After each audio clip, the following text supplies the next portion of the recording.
Ada dua masjid yang sangat berdekatan sekali jaraknya, hanya 20 sampai 30 meter saja. Apakah itu baik Pak Ustadz? Karena kalau sholat jamaah kedua masjid ini jadi terpecah sikit kali.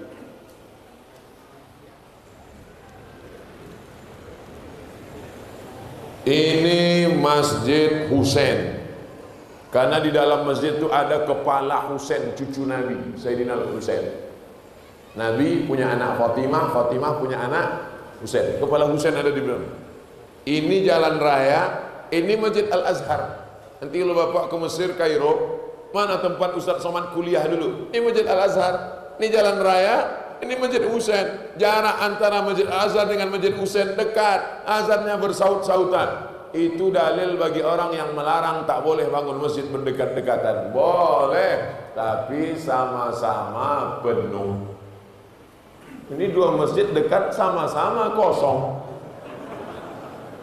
Jangan membangun masjid, makanya harus ada izin dari Forum Komunikasi Umat Beragama. Harus ada syarat-syarat pendirian masjid. Jangan mentang-mentang punya duit dirikan, akhirnya menimbulkan mudarat, kelahi. Hanya beda-beda sikit masjid. Alah, tak dikasihnya aku di sop pertama, nanti aku buat masjid. Buat masjid apa namanya? Masjid sop pertama. Sombong. Kaji kita tadi kan awalnya menghilangkan sombong. Bangun masjid untuk merendahkan diri, bukan untuk menunjukkan kita kaya. Masjid siapa itu? Masjid aku lah. Kenapa Pak buat? Karena aku kemarin tak boleh situ, aku buat kan. Ada tak tips dari Ustadz untuk kami kaum wanita agar mendapatkan jodoh yang soleh?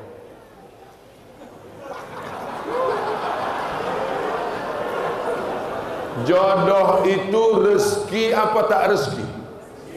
Rezeki. Rezeki itu dijamin Allah apa tak dijamin Allah? Kenapa risau? Sedangkan dijamin jasara harja aja kita tak risau. Banyak orang naik sepeda motor nyantai ngantuk-ngantuk. Kok nggak takut tabrakan? Alah, udah ada asuransi kok. Jodoh itu jaminan dari Allah Subhanahu wa taala. Di atas pokok-pokok kayu itu sudah tertulis nama kita, bahwa kalau dia berbuah, buahnya untuk kita. Di atas pokok duku itu sudah tertulis nama kita, kalau duku itu berbuah, dukunya punya kita. Begitu juga dengan jodoh, sudah ditetapkan Allah SWT. Jangan risau kalau jodoh takkan ke mana. Karena jodoh kita berjumpa atau karena jumpa jadi berjodoh? Memang kalau udah siang-siangnya nggak payah berpikir memang. Karena jodoh kita berjumpa atau karena berjumpa itu jadi berjodoh?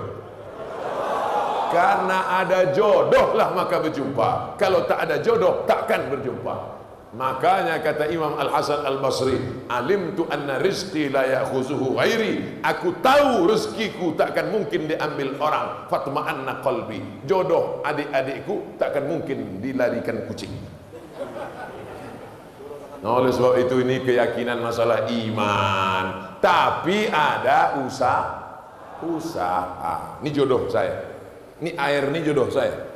Orang Percut panitia sudah menetapkan ini jodoh Abdul Somad, ini jodoh saya. Tapi saya mesti berusaha membuka botolnya, memasukkannya ke gelas. Kalau tidak, tunggu aja lah. Tunggulah sampai mati tak akan dapat. Harus ada usaha. Karena saya tak mampu membukanya, minta tolong ke panitia. Panitia bisa bukakan botol itu. Misal, ini udah ada, udah terbuka dan untuk saya. Sudah ada. Kira-kira dari jawaban saya penuh dengan kiasan ini mudah dipahami? Apa ditakutkan? Kalian yang lajang-lajang, yang muda-muda, jangan kalian takut. Jodoh kalian itu akan datang yang solihah-solihah, insyaallah. Kalian yang solihah-solihah, yang gadis-gadis, tak jauh-jauh jodoh kalian, masih di sekitar sini juga. Tengoklah, ada yang di bawah pokok kayu, ada yang tersangkut-sangkut di tiang-tiang itu, ada di sini. Cuman harus tetap ada usaha. Jangan rusak jodoh, rezeki yang baik karena usaha yang tak baik. Maka ibu jangan kasih anak pacaran. Yang kasih anak pacaran, Bu, nanti kalau datang anak laki-laki bertamu, "Ma, boleh saya bawa anaknya, Bu?" Jangan. Ustaz Somad kemarin sudah bilang, jangan. Sebentar aja, Bu, kami jalan-jalan. Tidak. Nanti kami belikan Ibu mie ayam. Boleh.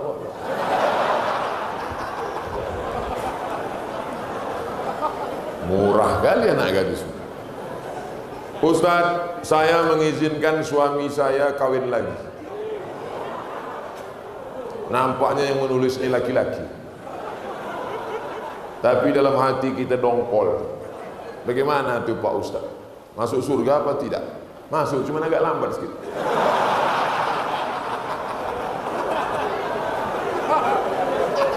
Wa ma umiru illa liya'budullaha mukhlishina lahuddin. Orang itu disuruh beramal dengan ikhlas. Nah, Bapak pandai-pandailah merayu. Adinda, maukah engkau kutunjukkan suatu amal, kalau kau laksanakan ini kau masuk surga secepat-cepatnya? Apa itu bang? Izinkan abang nikah lagi. Tak masuk pun tak apa-apa.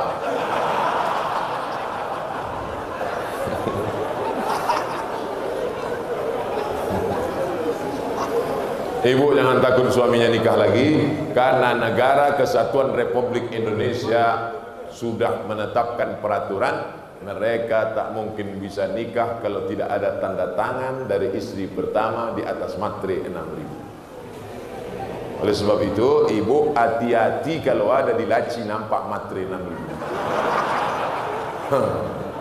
Kalau buka laci nampak matre 6.000, apa ini bang?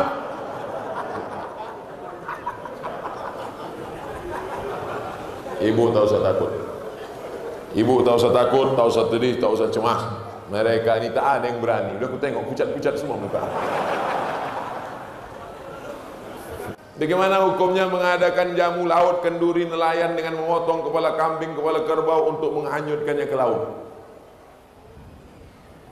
Di Mesir itu harus dihanyutkan anak gadis. Karena kalau tak dihanyutkan anak gadis, air sungai Nil ditahan sama jin. Air kering. Kalau air sungai Nil kering, maka nanti gandum tak tumbuh, ikan tak datang, orang Mesir mati. Datanglah gubernur Mesir namanya Amr bin As. Kata Amr bin As, jangan kalian hanyutkan lagi anak gadis. Jangan kalian hanyutkan anak gadis di sungai Nil. Haram membunuh anak gadis untuk jin. Tak boleh. Kata orang Mesir, kalau tak kita hanyutkan anak gadis, kita mati di Mesir ini, wahai gubernur. Akhirnya Amr bin As membuat secari kertas surat. Wahai Khalifah Umar bin Khattab, tolong kau tulis, tolong kau kasih fatwa, apa hukum menghanyutkan anak gadis ke sungai Nil. Datang Umar bin Khattab, dibalasnya lah, kasih amplop. Nih, hanyutkan ke sungai Nil. Surat dari Umar bin Khattab, hanyutkan ke sungai Nil. Sebelum dihanyutkan ke sungai Nil, dibuka oleh Amr bin As. Dia mau tahu apa isinya. Min Abdillah, dari hamba Allah Umar bin Khattab, ila nahrin Nil, kepada sungai Nil. In kunta tajri min qibalillah fajri, kalau kau mengalir karena Allah, mengalirlah. Wa in kunta tajri min qibali nafsik fala tajri, kalau kau mengalir karena dirimu, tak usah kau mengalir sampai hari kiamat. Dicampakkan surat itu ke sungai Nil. Besok pagi naik air sungai Nil 16 jengkal naik ke atas. Sejak hari itu tak lagi ada tradisi menghanyutkan anak gadis di sungai Nil. Saya sampai ke sungai Nil, sampai hari ini sungai Nil tak ditahan oleh jin. Jin di Indonesia seleranya agak rendah sedikit. Kambing, kerbau. Kalau di Mesir tak laku. Dikasih kerbau, tak lepel. Maka tuan-tuan guru berzikir, bertahlil untuk mengusir hantu belau jin setan ini. La ilaha illallah, la ilaha illallah, la ilaha illallah. Walaupun dia mau kenduri, kenduri sama-sama berdoa, membaca Quran, meminta kepada Allah Subhanahu wa ta'ala, tidak meminta kepada jin, hantu dan setan. Bagaimana cara memulai dan memantapkan hati untuk berhijrah, Pak Ustaz? Saya sebetulnya sudah lama mau tobat minum kamput nih, Pak Ustaz. Kenapa kau belum berhenti juga? Itulah, belum dapat momentum yang pas lagi. Nih, momentum yang pas. Kebetulan habis tablik akbar pengajian Ustaz Somad di Percut. Kebetulan pula ini ujung bulan Zulhijjah, mau masuk 1 Muharram. Sejak hari ini berhenti pakai sabu-sabu narkoba. Setuju? Sejak hari ini berhenti mabuk-mabuk, selingkuh dan buat dosa. Setuju? Setelah tekad berhenti, buang semua botol-botol minuman. Yang selingkuh buang nama-nama mantan-mantan itu, mantan 1, mantan 2, mantan 3, mantan 4, mantan 5, buang semua. Setelah itu ikut pengajian, menggabungkan diri dengan komunitas remaja masjid ada. Buat BKPRM, Badan Kontak Persatuan Remaja Masjid Sumatera Utara, Medan, Deli Serdang, ikut menggabungkan diri. Jangan sendirian. Karena setan mendatangi orang yang sendirian. Zuhur berjamaah, asar berjamaah, komunitas berjamaah. Jangan lagi berkawan sama mereka. Saya berkawan sama mereka untuk gaul aja Pak Ustadz. Nanti kau mau memancing mereka, rupanya bukan tukang pancing dapat ikan, tapi tukang pancing dilarikan ikan. Kau rasa kau sudah kuat? Oh, udah kuat ini Pak Ustadz. Mancing. Iya kalau datang ikan gembung, kalau ikan paus. Oleh sebab itu maka berjamaah. Alaikum bil jamaah. Ibu-ibu yang sudah hijrah, yang sudah pakai jilbab panjang, ikut wirid Yasin. Masih ada wirid Yasin di Percut? Hari Kamis apa hari Jumat? Kamis Jumat. Mantap, ikuti, lanjutkan, teruskan. Anak-anak kecil bawa gendong-gendong tidur. Karena kadang anak kecil ini menangis, ibu yang sebelah marah. Alah anak kau ni hanyutkan aja ke sungai gitu. Apa hukum orang tinggal di sekitar masjid tapi tak sholat di masjid? La salata li jaril masjid illa fil masjid. Orang yang dekat masjid tak sah sholatnya kalau tak di masjid. Hadis ini kata sebagian ulama dhaif, tak bisa dipakai untuk hukum, tapi bisa dipakai untuk fadail a'mal. Nabi kalau selesai salat dia menengok ke belakang, dia tengok satu-satu, asyhadun fulan, asyhadun fulan, asyhadun fulan. Mana si fulan kenapa tak ke masjid? Mana si fulan kenapa tak ke masjid? Mana si fulan kenapa tak datang ke masjid? La uharriqanna alaihim buyutahum. Siapa yang tak datang ke masjid, ku bakar rumahnya. Siapa yang tak datang salat berjamaah ke masjid, ku bakar rumahnya. Kalau hidup Nabi sekarang bertambah titik api di Deli Serdang. Saking banyaknya orang tak solat ke masjid. Tapi Alhamdulillah masjid Percut penuh melimpah ruah. Mudah-mudahan sampai hari kiamat ramai masjid. Saya salah satu petugas kesehatan. Saya mau tanya apa hukumnya melakukan tindakan kepada yang bukan mahram. Yang sakit perempuan, maka dokternya mesti perempuan. Yang sakit laki-laki, maka dokternya mesti laki-laki. Kalau yang sakit laki-laki, dokter perempuan, terjadi hal-hal yang tak diinginkan. Ustaz kok tahu? Saya pernah mengalami. Saya sakit mah. Tiba-tiba keluar ini asam lambung, maka berkeringat peluh. Kalau jalan mesti pegang ke dinding. Bergoyang dunianya. Dibawalah ke rumah sakit. Entah jamaah ini mau ngerjain saya, entah dulu waktu belum nikah, dikasihnya dokter anak gadis, dipegang dokter tulang dan jantung saya. Begitu keluar ditanya sama jamaah, gimana perasaan Pak Ustaz? Bogoncang dunia nih kurasa.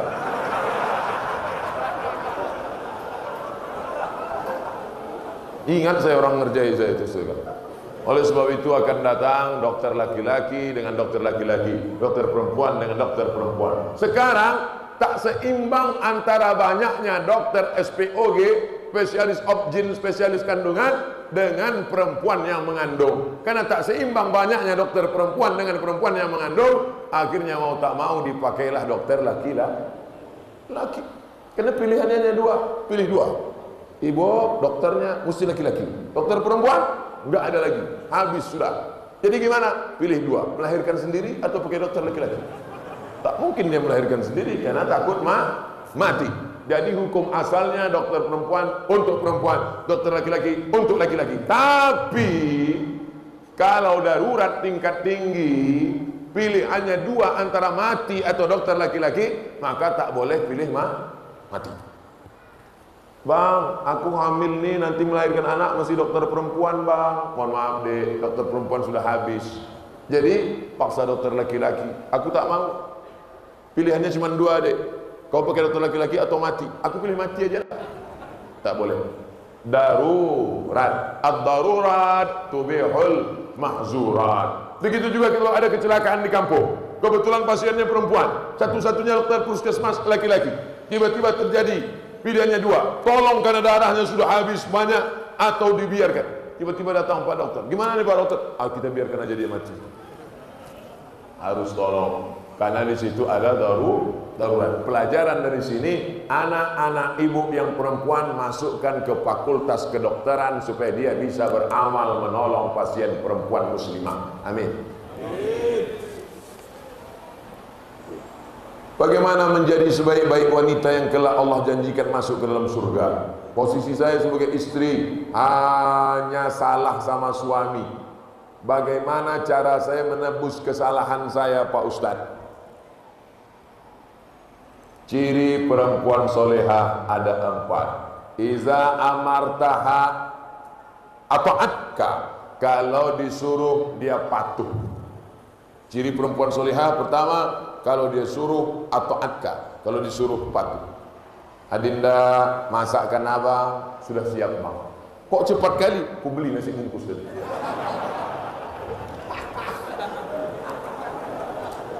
Sedap kali gulai kau ni. Banyak abang tengok. Gulai apa namanya Dedek? Gulai tunjuk bang. Kau gulai tunjuk? Aku tunjuk aja.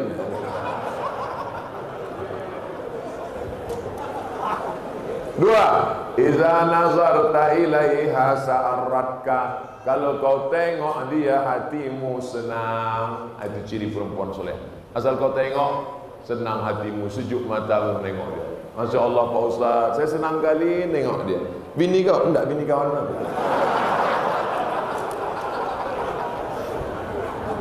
Idza nazarta ilaiha sarratka, kalau kau tengok dia hatimu senang. Idza amartaha ata'atka, kalau kau suruh dia patuh. Yang ketiga, idza ghibta anha, kalau kau pergi dijaganya hartamu dan anakmu.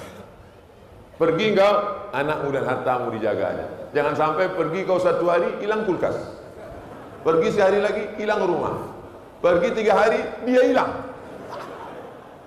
Yang keempat, selalu didoakannya engkau. Doakannya yang baik, Pak. Walaupun laki itu Fir'aun, tetap istri Fir'aun mendoakan yang baik. Siapa nama istri Fir'aun? Asiyah. Doa Asiyah ada dalam Quran. Rabbi ibnili indaka baitan fil jannah. Ya Allah, bangunkan aku satu rumah dalam surga. Wa najjini min fir'aun wa 'amalihi, selamatkan aku dari Fir'aun dan perbuatannya. Wa najjini minal qaumiz zalimin, selamatkan aku dari orang yang zalim. Ibu-ibu yang lakinya agak-agak macam Fir'aun, baca doa. Kita doa sama-sama.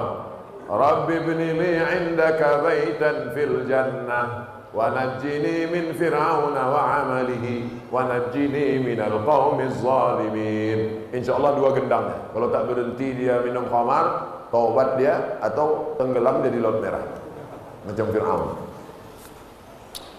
Pak Ustadz, saya mau tanya, apa hukumnya perempuan sholat Jumat?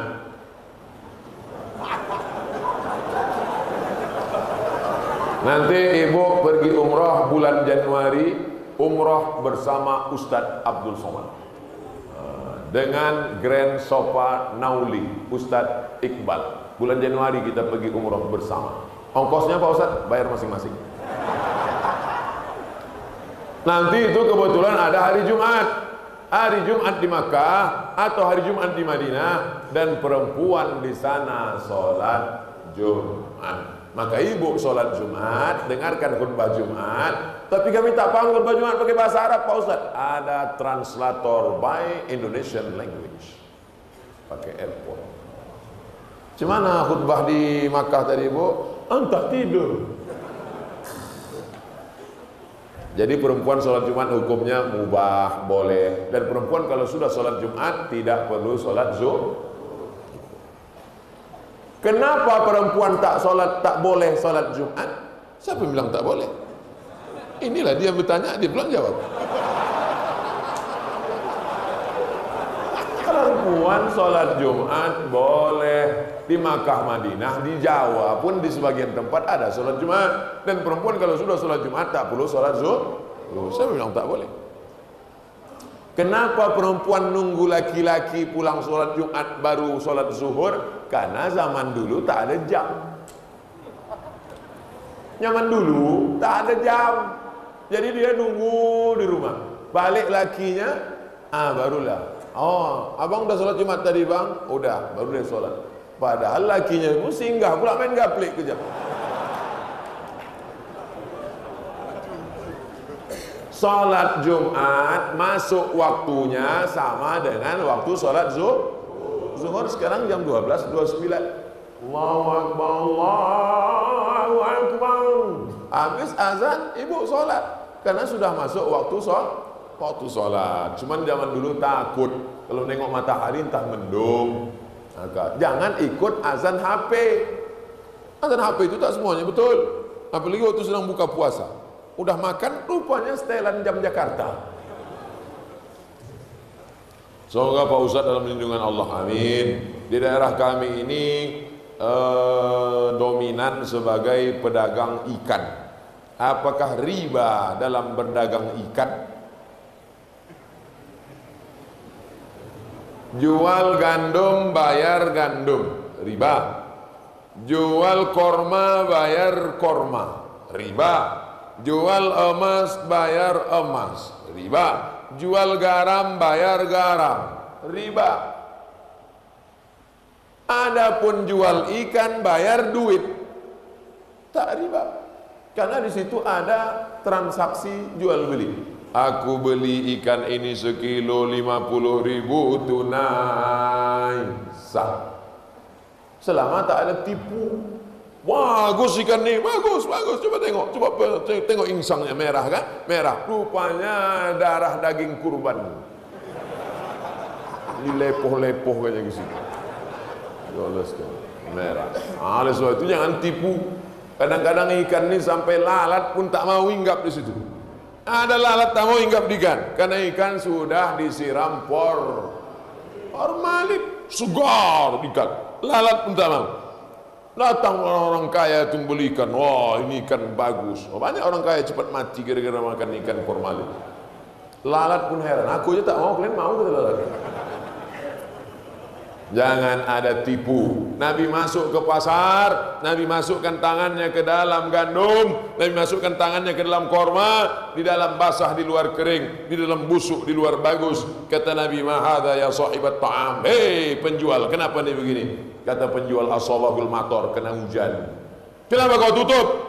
Kalau ku buka tak laku. Man ghasyana falaysa minna. Siapa yang menipu bukan golongan kami. Jangan kasih anak makan dari hasil tipu haram. Otaknya tak menangkap baca Quran, otaknya tak bersih. Anak yang hijau yang jujur menjadi rusak. Bukan anak itu yang jahat gara-gara kita menyuapkan yang haram. Makan nasi halal tapi diberi dari uang haram, maka darah daging sepiring nasi berubah menjadi setetes darah, setetes darah berubah menjadi segumpal daging, daging dalam kulit membalut tulang. Ayyuma lahmin nabata min haramin, setiap daging tumbuh dari yang haram, fannaru aula bih, tempatnya api neraka jahanam. Mudah-mudahan kita selamat dari makan haram.